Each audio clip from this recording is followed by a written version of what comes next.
ask your friends to join the class. So students, today we are revising chapter number 2, that is matter around us pure. And we know that we have discussed all the topics. Now it's a time to discuss question answer. And for this purpose, I would like to say that the important aspects are here. So what are important aspects here? Just remember, number one, you have to focus on the topic that is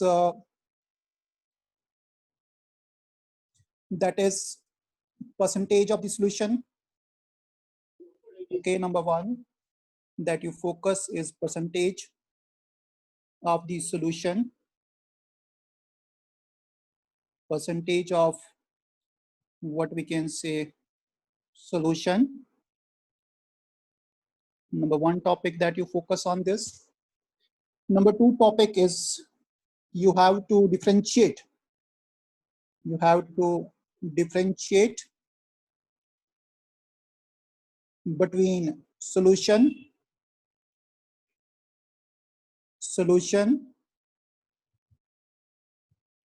number two, collide. So one must differentiate between solution, collide, and the last one, suspension. Okay. After that, the third thing you must go with, that is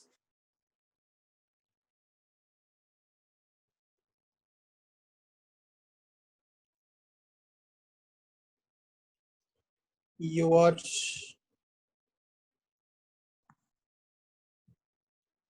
third thing you go with in this chapter, that is separation techniques. This is very important, separation technique, where you have sublimation, you have crystallization, and of course the other few topics. So there is need to just clear that. That is a very important topic. And then the fourth topic that you go is element compounds, is elements and compounds. So these are the four topics that you must go with. And today we are discussing here few questions answer which are very important. And the very first question answer that I am sharing today is sharing via the Google Classes that I already uploaded there. So I am going to share with you the Google Classes. So you have to go for that.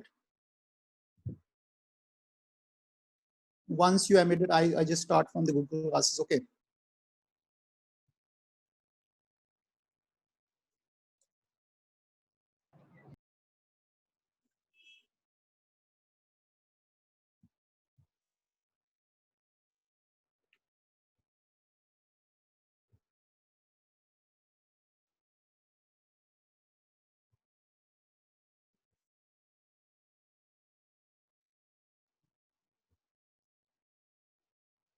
So I am going in the Google Classes, so where you find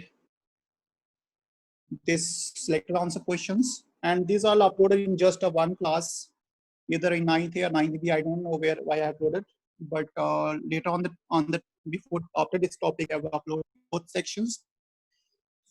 So the very first question is here that is given, and this question is saying that what is difference between homogeneous and heterogeneous mixture?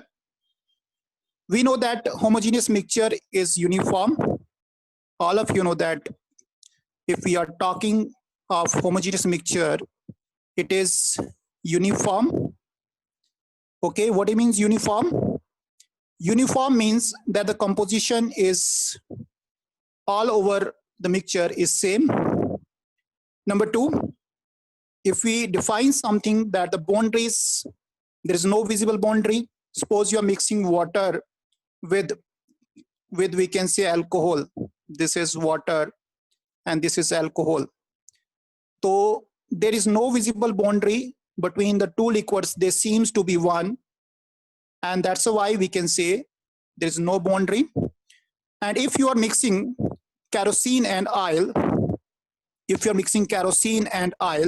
so there seems to be a visible boundary, and that boundary separate the two liquids.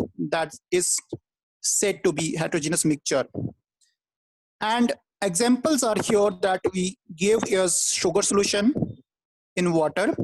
That means sugar dissolved in water is example of homogeneous solution. So can you name me other? So other is like air. Air is also homogeneous mixture. Salt solution.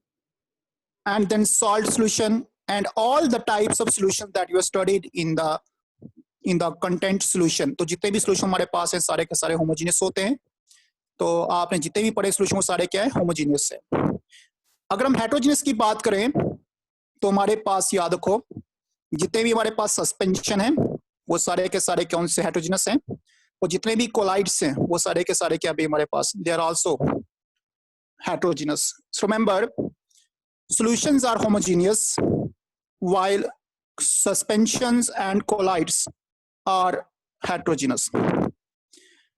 In case of suspension, there is a boundary.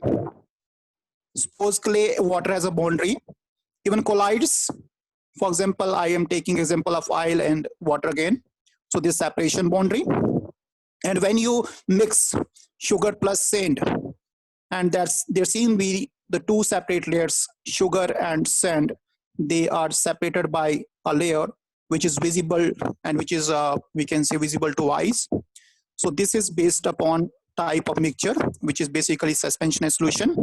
Coming to second question that is here, and this is a very important question again. This question needs to be remembered all the time, and this is the most important question of this chapter, that how soul किसको बोलते हैं भाई? कोई बोलेगा soul किसको बोलते हैं? Soul बोलते हैं, नहीं सोल्यूशन को नहीं बोलते भाई, ये गलत आप बोल रहे हो, तभी मैंने पूछा आपसे. कोलाइड्स को बोलते हैं. कोलाइड्स. सोल्यूशन को पूरा लिखते हैं, ऐसे लिखते हैं हम सोल, बट वो बेसिकली हम लिखते हैं सोल्यूशन, ऐसे लिखते हैं शॉर्टकट में. हमेशा याद रखना सोल्यूशन किस लिखते हैं शॉर्टकट में? SOLN. अगर आपने गलती से SOL लिख दिया ना तो मतलब आपने किसके लिखा हो? कोलाइड के लिए लिखा है. तो ये ध्यान रखना यहाँ पे. हाँ, शॉर्टकट में कभी लिखा हो ऐसे मैंने SOL डॉट लगाया वो भी चलेगा, बट खाली अगर SOL है तो वो सोल जो है वो कोलाइड के लिए, नॉट फॉर सोल्यूशन. तो मतलब कोलाइड सोल्यूशन और सस्पेंशन, मैं इसको SP लिख देता हूँ. सस्पेंशन में क्या डिफरेंस होता है? तो भाई सबसे पहला डिफरेंस हमारे पास जो है कि अभी बताया मैंने, कोलाइड और सस्पेंशन दोनों कौन से भाई? They are heterogeneous. ओके, एक पॉइंट. और सॉल्यूशन इज होमोजीनस. तो वेरी फर्स्ट पॉइंट. दूसरा पॉइंट है भाई साइज ऑफ पार्टिकल. तो मुझे ये बताओ भाई सॉल्यूशन के पार्टिकल का साइज कितना होता है भाई? तो you remember that it is less than 10 raise पर -9 मीटर से लेस है. ठीक है. एक बात, सस्पेंशन का साइज, तो सस्पेंशन का साइज हमारे पास it is more than 100 into 10 raised power 9, what we can say, nanometer. That means it is equal to कितना आएगा भाई? That means it is equal to greater than 10 raised power -7 metre. ये किसका size है भाई? ये हमारे पास सस्पेंशन का साइज है. And you know that -9 is larger smaller than -10. पता नहीं आपको? And if the size is between 1 nanometer to we can say 100, it is called colloid. That means सबसे छोटा साइज जो है वो हमारे पास किसका भाई? हमारे पास सॉल्यूशन का. और सबसे बड़ा किसका? सस्पेंशन. तो साइज के रेंज में करें तो पहले सस्पेंशन आएगा, फिर हमारे पास सोल आएगा मतलब कोलाइड, उसके बाद आएगा हमारे पास solution, I am writing here SOLN। तो ये भाई साइज के हिसाब से, तो पार्टिकल का साइज सस्पेंशन का ज्यादा, फिर हमारे पास कोलाइड का, और लास्ट में किसका भी सबसे कम, किसका, सोल्यूशन का। ये भी हमारे पास साइज की बात करते हैं। तो पहले हमने की भाई होमोजेनिटी की, हेटेरोजेनिटी की, दूसरी हमने की साइज की बात। अब हम करते हैं स्टेबिलिटी की बात। You know that solutions are very stable, okay, colloids are also stable, and colloids stabilized by emulsion. What is emulsion? Colloids are stabilized by emulsion. Emulsion क्या होता है भाई, कोई बताएगा मुझे emulsion क्या होता है? तो emulsion is mixture of two liquids which are immiscible,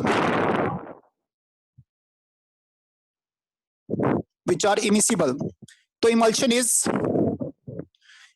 is a mixture of two liquids which are immiscible, and they are there, that's a called, what we can say, emulsion. Are you listening? Yes, anyone? Yes, sir. Okay, तो भाई emulsion हमारे पास होते हैं। तो emulsion जो हमारे पास वो stabilise करते हैं कोलाइड को। उसके बाद भाई बात आती है हमारे पास, किसकी बात आती है भाई, सस्पेंशन में। तो सस्पेंशन में हमारे पास यहाँ पे ये अनस्टेबल होते हैं, ठीक है, तो ये अनस्टेबल रहते हैं हमारे पास। नेक्स्ट बात करते हैं हमारे पास, no next we are coming, and that is we can say scattering. You know that scattering is done by colloid, and this scattering is basically called, what we can say भाई, एक आपने effect पढ़ा Tyndall effect, तो Tyndall effect कहाँ होता है भाई, collide में होता है। Even scattering is also affected in suspension also, but solutions do not show scattering. Scattering means basically the color, that is also called dispersion. तो dispersion show करते में हमारे पास दोनों solution colloids और suspension, ठीक है। और अगर हमारे पास ये एक और प्रकार की शो करते हैं, this is movement, they show movement, and that movement is called Brownian movement. What is Brownian movement? zigzag movement. So it is exhibited by both colloids and suspension, but solution again do not show any movement. And when we pass the particle through the filter paper, so the particle of sol pass, the particle of solution pass, but the particle of suspension are large in size, they do not pass. So when we pass the particle through filter paper, both solution and sol, that is colloid, they pass, but suspension particle do not pass. They do not pass because their particle size is larger. So this is question number 2. Now coming to next question, and that is here. So it is I think visible to all of you, and the question is saying, how you separate a mixture of kerosene and petrol? मुझे ये बताओ भाई, kerosene और petrol में similarity क्या है भाई, कोई बताएगा? ये दोनों जो हैं they are products of petroleum, ठीक है। और केरोसिन और पेट्रोल के बीच का जो बॉइलिंग पॉइंट है 25 डिग्री सेल्सियस से ज्यादा है, ठीक है भाई। तो बताओ भाई कौन से मेथड से ये सेपरेट होंगे? 2 ऑप्शन बताता हूं, डिस्टिलेशन या फिर फ्रैक्शनल डिस्टिलेशन। बताओ भाई। Distillation. यस, अगर 25 डिग्री से ज्यादा हमारे पास है तो it is separated by the distillation, अगर लेस होता तो it is separated by the fractional distillation. तो भाई सिंपल सी बात है। And what is distillation? That is a process of separating two miscible liquids, okay, by means of distillation. What we do here, we take the mixture in the distillation flask, number 1 step, then we dip the thermometer in the same distillation flask. उसके बाद we arrange the apparatus that is given in the figure. And what is apparatus? This is your distillation flask, clear. This is your burner, ये burner है यहाँ पे, and there is one tubing, and that tubing is with another tube, which has inlet for water, and this is inlet for water, and this is outlet for water, and that is connected to another beaker. Okay, and we place a thermometer in the distillation flask and we close the distillation flask. This is the apparatus. So what happened that when the water boil, there's a mixture, there is kerosene and water. When water start boiling, you know that kerosene will boil first, and that goes here.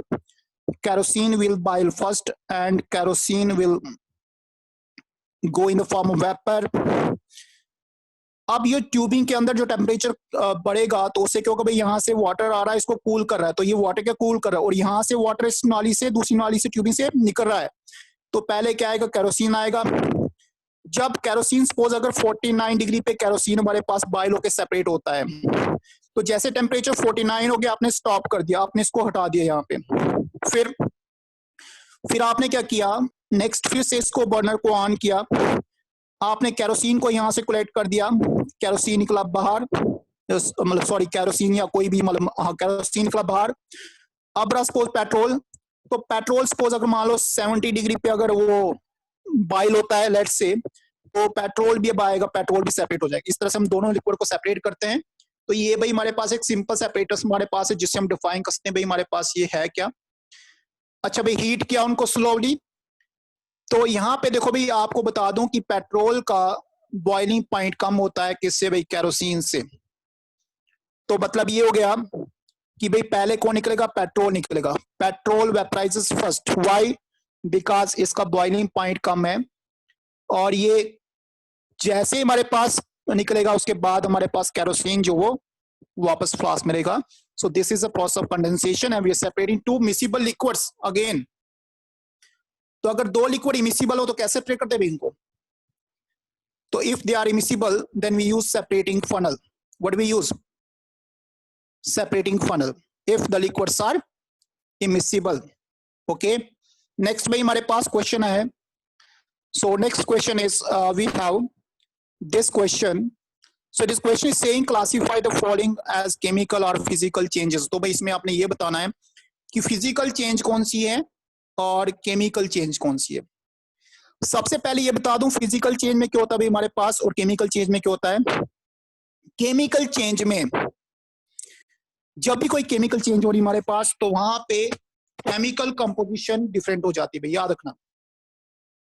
या तो कोई gas evolve हो जाएगी, एक बात याद रखना, या तो कलर चेंज हो जाएगा, दूसरा या तो कोई हमारे पास वहां पे जो प्रोडक्ट है प्रोडक्ट डिफरेंट हो जाएगा भाई हमारे पास। कुछ न कुछ ये तीन चीजें हमारे पास इवॉल्व होती है किसमें, केमिकल चेंज में। फिजिकल चेंज में स्टेट चेंज होती है, जैसे सॉलिड से लिक्विड चला गया, स्टेट चेंज होती है भाई हमारे पास, ठीक है। तो ये हमारे पास जो स्टेट चेंज हमारे पास है। और फिजिकल चेंज में there is no chemical change, no chemical change, ठीक है। Compound is same, chemically that is same. अगर H2 तो H2 होगा, ठीक है। बट पहले H2 सपोज लिक्विड था, अब H2 क्या हो गया, गैस हो गया। जैसे मान लो आपका आइस है, तो आइस में क्या भाई H2O है, वाटर में क्या है H2O है, और वेपर में क्या भाई वहां पे भी H2O है। तो तीनों केस में चाहे वेपर्स हमारे पास हो, चाहे वो आइस हमारे पास हो, चाहे वो हमारे पास आपका लिक्विड हो, तो सब में केमिकली क्या है H2O है। तो वो चेंज नहीं हुआ, that is a physical change. So we can say simply we can say ice अगर हमारे पास है तो आइस का कंपोजिशन क्या भाई H2O वाटर। जब आइस को हीट किया, ठीक है भाई, वाटर बन गया, तो ये वाटर मतलब लिक्विड स्टेट में बन गया, तो ये भी क्या भी H2O है। जब वाटर को और हीट किया तो वेपर बन गए, तो वेपर में भी केमिकली क्या भाई H2। तो मुझे ये बताओ भाई ये कौन सी चेंज हमारे पास है। तो स्टेट यहाँ पे सॉलिड, यहाँ पे स्टेट लिक्विड, यहाँ पे स्टेट गैस, तो स्टेट चेंज हो गई but chemically they are same. So this change is called physical change. इसको क्या बोलते हैं भाई यहाँ पे, फिजिकल चेंज। ये समझ आ रहा है फिजिकल चेंज होती है हमारे पास। अब इसी तरह से भाई पहले cutting of trees, yes cutting of trees कौन सी चेंज है भाई हमारे पास, बता सकते हो। फिजिकल चेंज, उसमें कुछ होगा नहीं, ठीक है ना, कोई केमिकल कंपोजिशन चेंज होगी तो it's a physical change. Next time melting of butter in a tin. देखो भाई बटर को अगर बटर हमारे पास पहले सॉलिड में, बटर क्या हो जाएगी लिक्विड में, तो कोई फर्क पड़ेगा? कुछ नहीं पड़ेगा। जैसे आप मान लो आपने आइस को कन्वर्ट किया इसमें वाटर में, कोई फर्क पड़ा? लिक्विड में कोई फर्क पड़ा नहीं। यहाँ पे भी H2O था, यहाँ पे भी H2O था, तो कोई फर्क नहीं पड़ा। So physical change. Then rusting of almirah, तो ये हमारे पास केमिकल चेंज है। तो मैं आपको बता दूं कि आयरन की अगर एल्मीरा हमारे पास है, जब उस पे रस्ट होगा, क्या होगा भाई? Rust, you know what is rust? जिसको जंग बोलते हैं, रस्ट होगा। तो वो किस में बनेगा? देखो भाई, वो बनेगा that will convert to Fe2O3 x time water molecule. लिखो भाई सब फॉर्मूले को, इस सब इस फॉर्मूले को लिखो।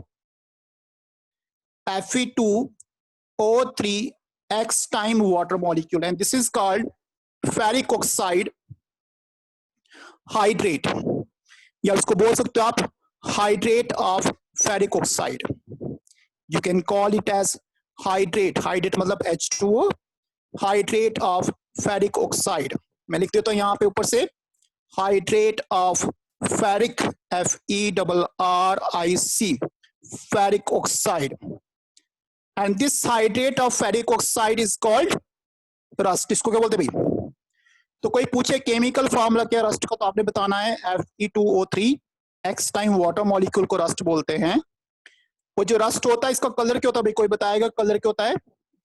तो ये बनते हैं ब्राउन, ब्राउन कलर का होता है यहाँ पे। तो you can say it is brownish in colour. So जो रस्ट लगता है वो किस पे लगता है भाई? रस्ट किस पे लगता है भाई? किस पे लगता है रस्ट? कोई बताएगा? आयरन। Sir iron. आयरन पे। और कॉपर पे? कॉपर क्या लगता है भाई? कॉपर पे रस्ट लगता नहीं लगता? कॉपर पे, टिन पे, उन पे रस्ट लगता है? No sir. देखो भाई उन पे भी लगता है, बट वो रस्ट नहीं बोलते उसको, उसको बोलते हैं क्रोजन बोलते हैं। देखो रस्ट खाली टर्म किसके लिए यूज होती है? रस्ट खाली जो टर्म है ना वो दैट इज फॉर आयरन। अगर मेटल कोई क्रोड कर रहा है उसको क्रोजन बोलेंगे, बट अगर आयरन क्रोड कर रहा है तो उसको बोलेंगे रस्टिंग। और अगर कॉपर कर रहा है तो कॉपर को हम बोलते हैं, जैसे हमारे पास मान लो सिल्वर कर रहा है, तो अगर सिल्वर पे अगर क्रोड हो रहा है तो हम उसको बोलते हैं tarnishing.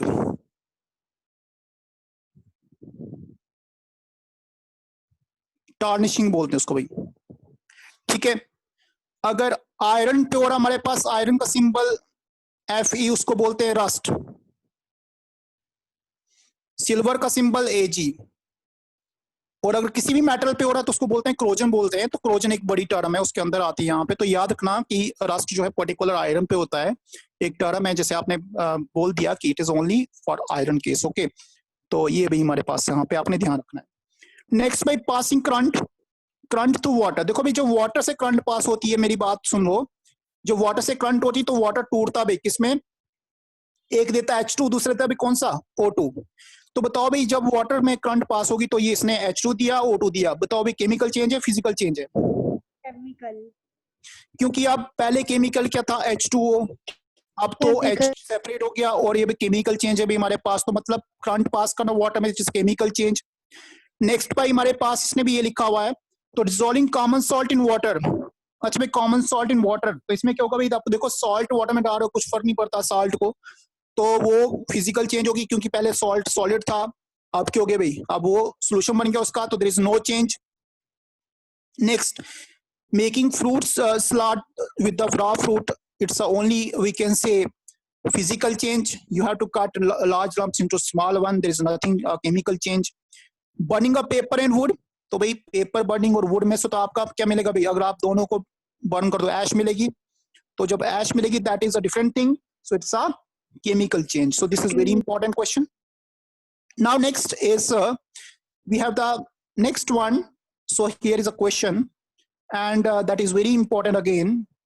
So the question is that this is a technique for separation. Okay. तो मैंने वही सिलेक्ट क्वेश्चन लिए भाई जो आपको सिलेक्टेड क्वेश्चन में आना चाहिए, वो सिलेक्ट क्वेश्चन लिए मैंने कुछ और नहीं किया। जो सिलेक्ट क्वेश्चन हमारे पास है वही लिए, और जिस प्रकार से मेरा थोड़ा टॉपिक रिवाइज हो जाएगा। तो भाई ये देखो यहाँ पे जो फर्स्ट पार्ट हमारे पास है वो लिखा है कि sodium chloride, what is formula sodium chloride? NaCl। Sodium chloride को वाटर से सेपरेट करना है, कैसे करोगे वाटर सेपरेट, बता सकते हो भाई कैसे करोगे? इवेपोरेशन। नो टेक्निक वो भी तो है, लेकिन उसके अलावा सर क्रिस्टलाइजेशन। यस वो भी कर सकते हो। देखो यहाँ पे इसने लिखा वेपरेशन, बट आपको याद रखना टेक्निक स्पेशल क्या होती है, जिसे आपको पता सी सॉल्ट हम कैसे करते हैं, that's by crystallization. Okay, so this is very important point. यहाँ पे दिया आंसर इसने वेपरेशन, कोई बात नहीं, बट आपको मैंने बताया टेक्निक, तो आप एकदम समझेंगे कि इट्स अ वेपरेशन, तो भाई सॉरी क्रिस्टलाइजेशन। सेकंड भाई हमारे पास अमोनियम क्लोराइड को सेपरेट करना है किससे? सोडियम क्लोराइड के साथ। तो भाई आपको पता है कि अमोनियम क्लोराइड फॉर्मूला NH4Cl और सोडियम क्लोराइड फॉर्मूला NaCl।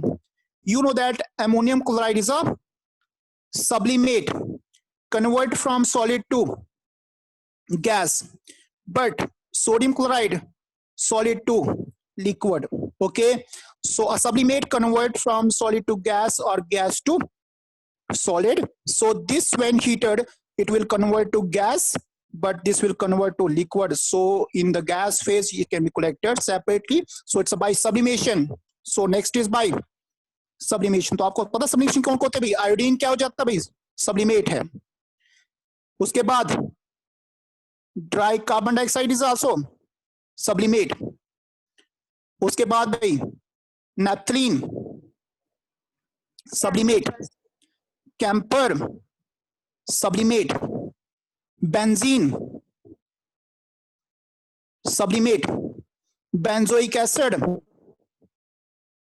सबलिमेट, ये सारे क्या भी हमारे पास सबलिमेट है। और अमोनियम क्लोराइड सबलिमेट है हमारे पास। तो जब भी आपको दिखेंगे कहीं भी तो आपने लिखना होगा सबलिमेशन भी। नेक्स्ट हमारे पास बताया भाई स्मॉल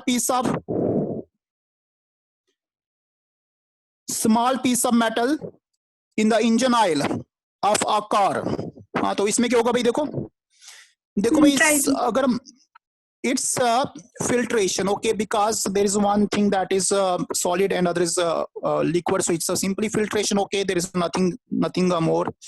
जैसे पिगमेंट आता, पिगमेंट का तो what is pigment? You know, pigment related with color and color is related with chroma. What is chroma? It's a Greek word for chromatography. तो मतलब ये होगा भाई इससे, chromatography से। नेक्स्ट बटर फ्रॉम कर्ड भाई, तो बटर और कर्ड में क्या फर्क होता है भाई, बता सकते मुझे? तो बटर और कर्ड में होता है फर्क किसका भाई?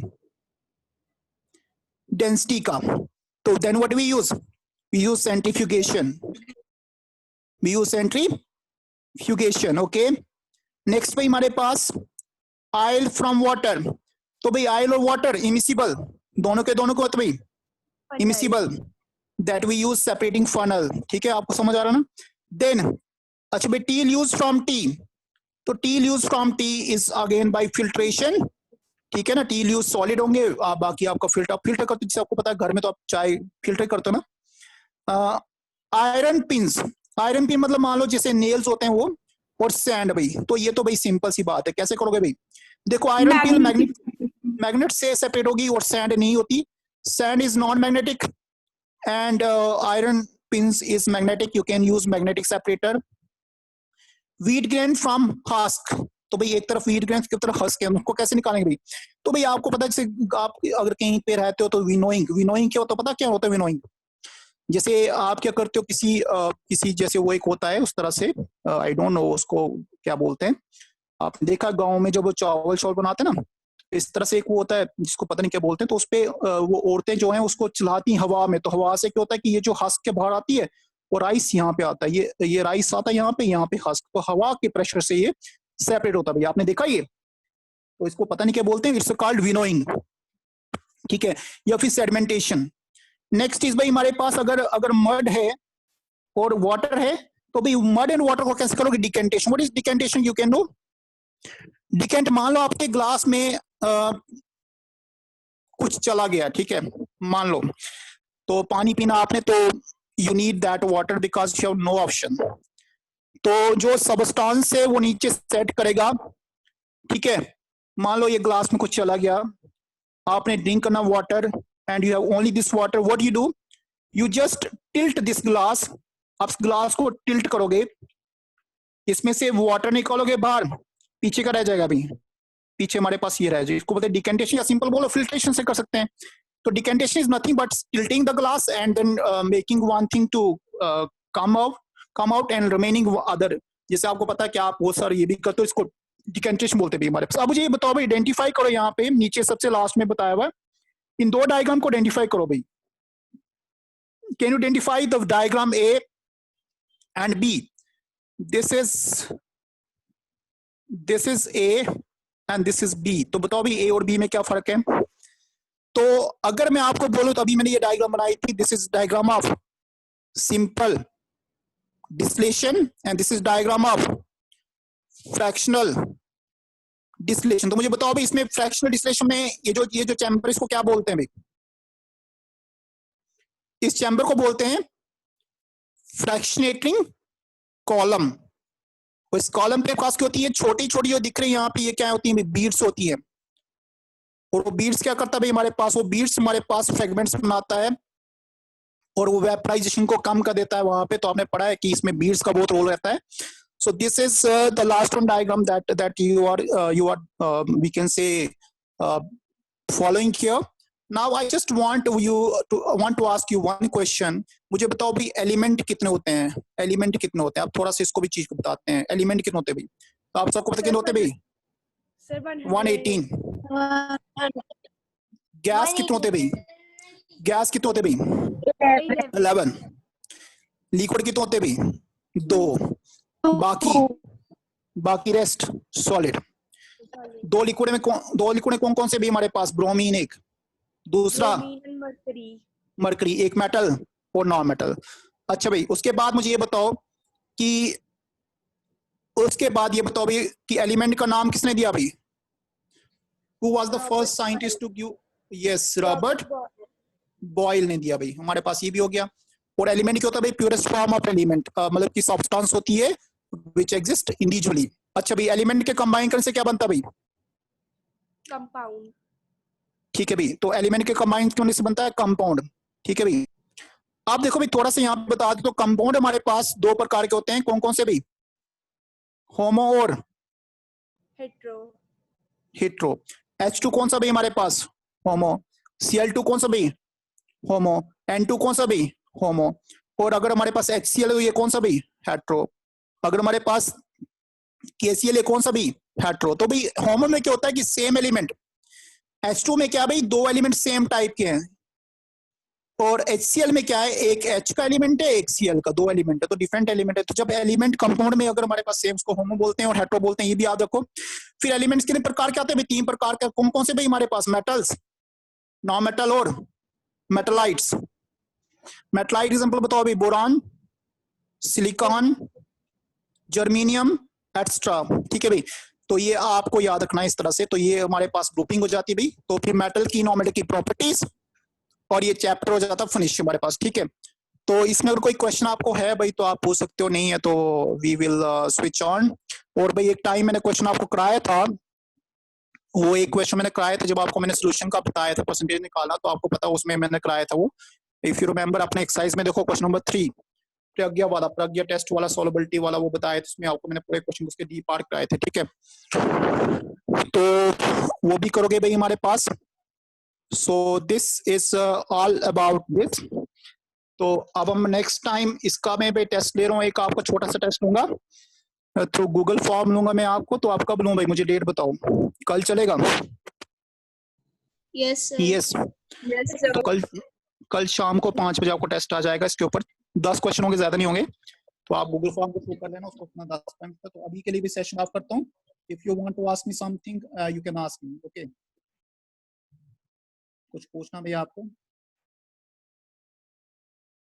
Yes, No, sir. जी जी बताइए। You can send recording of the class. क्या क्या क्या क्या? Can you send the recording of the class? Recording of the class will be send within no time. Okay, group में मिल जाएगी। ठीक है, तो और कुछ, एनीथिंग एल्स? तो भाई ये आपके गूगल क्लास में पढ़े हुए हैं, तो वहां से भी अपने नोट्स मिल सकते हैं आपको। तो I hope now I have to leave session. Okay, Okay, sir. Okay जी। Thank you, sir.